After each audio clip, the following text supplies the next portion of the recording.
Good morning, good morning, good morning guys. For today's video, mayroon tayong adobo sa gata, manok.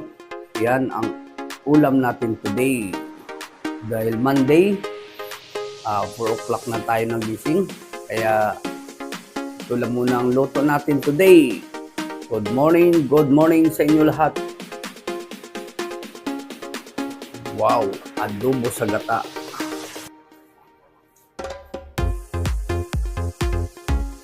And guys, 15 minutes, luto na to. Kalalagay ko lang ng gata.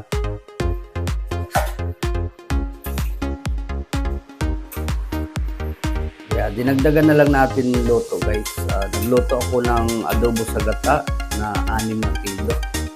Ayan, dahil late na tayo sa pagising today. Sarap matulog kasi. Ayun. Wow, ang sarap ng ating ulam today. Adobo sa gata. Thank you sa inyo lahat. God bless you all.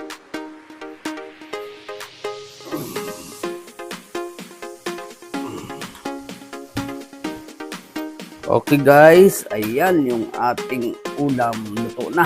Magbabalot na tayo. Wow.